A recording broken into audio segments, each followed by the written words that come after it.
ನಾವು ಈ ಸಂಘ ಮಾಡುವ ಉದ್ದೇಶ ಏನಪ್ಪಾ ಅಂತ ಹೇಳಿದ್ರೆ ಅಖಿಲ ಭಾರತ ಪಿಂಜಾರ್ ಲದಾಖ್ ಮುಸ್ಲಿಂ ಮಹಾಮಂಡಳಿ ರಾಷ್ಟ್ರೀಯ ಸಂಘಟನೆ ರಾಜ್ಯದಲ್ಲ, ಇಡೀ ದೇಶದಾಗ ಎಲ್ಲ ಮೂಲೆಯೊಳಗ ಈ ಸಂಘವನ್ನು ಕೆಲಸ ಮಾಡ್ತಾರೆ.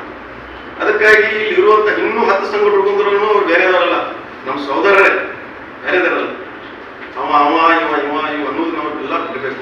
ಬಿಟ್ಟಿಗೆ ಏನೈತಲ್ಲ ನಾವೆಲ್ಲ ಒಂದೇ ತಾಯಿ ಮಕ್ಕಳಂತ ಆದ್ರೆ ಕೂಡ ಏನೈತಲ್ಲ ನಾವು ನಮ್ಮ ಸಮಾಜಕ್ಕೆ ಏನಾದರೂ ಒಂದು ರಿಪ್ರೆಸೆಂಟೇಷನ್ ಕೊಡಾಕ ಸಾಧ್ಯ ಅಂತ ಹೇಳಿದ್ರೆ ನಾನು ಈ ಸಂದರ್ಭದಲ್ಲಿ ಹೇಳ ನಾವು ಎಲ್ಲರೂ ಕೂಡಿ ಏನ್ ಮಾಡ್ಬೇಕಾಗಪ್ಪ ಅಂತ ಹೇಳಿದ್ರೆ ನಾವು ಜಾಗೃತರಾಗಬೇಕು, ನಾವು ಸಂಘಟಕರಾಗಬೇಕು, ನಾವು ಪಿಂಜಾರ್ ಸಂಘಟಕರಾಗಬೇಕು. ವಿವಿಧ ಪ್ರಗತಿಪರ ಸಂಘಟನೆದವ್ರ ಜೊತೆ ಕೂಡಿ ಏನೈತಿಲ್ಲ ಅವರ ವಿವಿಧ ಪ್ರಗತಿಪರ ಹೋರಾಟಗಳಾಗ್ತಿರ್ತಲ್ಲ ಈ ಸಂಘಟನೆಯಿಂದ ಅವ್ರು ಬೆಂಬಲ ಒದಗಿಸಬೇಕು. ನಾಳೆ ಏನಾದ್ರು ನಮ್ಮ ಸಮಾಜಕ್ಕಿದ್ರು ಅವರು ಕೂಡ ನಮ್ಗೆ ಬೆಂಬಲ ಕೊಡ್ತಾರೆ. ವಿಚಾರವಾಗಿ ನಾನಪ್ಪ ಅಂತ ಹೇಳಿದ್ರೆ ಇಲ್ಲಿ ನಾನು ಇರುವಂತ ಎಲ್ಲ ಯುವಕರಿಗೆ ನಾನು ಏನಪ್ಪ ಅಂತಂದ್ರ ಪಿಂಜಾರ್ ಸಮಾಜಕ್ಕೆ ಫೋಟೋಗಳು